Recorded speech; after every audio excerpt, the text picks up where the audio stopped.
Dear Abby, my daughter and son-in-law have been married for 7 years and have 2 young daughters. We get along well and spend a lot of time together. Our daughter is an only child, and I have noticed over time that my son-in-law is very selfish and puts his needs before the family's. Because he works hard, he seems to feel it entitles him to do whatever he wants. My daughter works hard too, and she constantly puts the family's needs and his needs ahead of her own.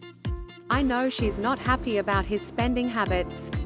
Recently, over her objections, he bought an $80,000 car. While they can afford it, I believe she resents the bulk of the family expenses falling on her while he gets what she calls his boy toys. Their earnings are very disparate.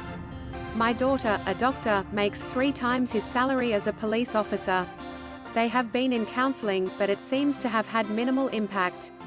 How can I support my daughter in dealing with this? I worry about her happiness. I have a good relationship with my son-in-law, but we don't discuss difficult issues. So, while I want to support their family, it will have to be through my daughter. Any suggestions for me? Helpful Mum in MARYLANDDEAR Mum, resist the urge to involve yourself in this.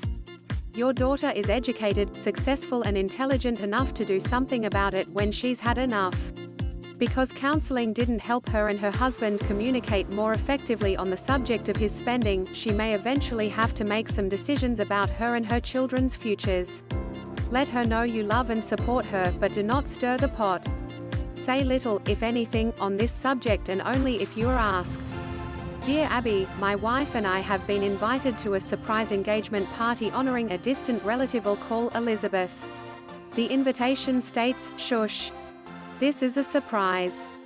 Elizabeth doesn't know about the impending proposal. Is this something new?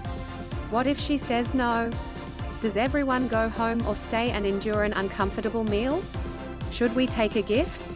Isn't this beyond awkward and over the top? What's next? Behind the times? Dear BTT, I agree that marriage proposals should be private and intimate rather than a Hollywood production.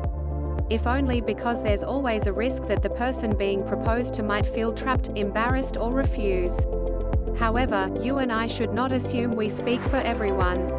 Over the last decade or so, marriage proposals, invitations to senior proms, etc. have taken on a life of their own.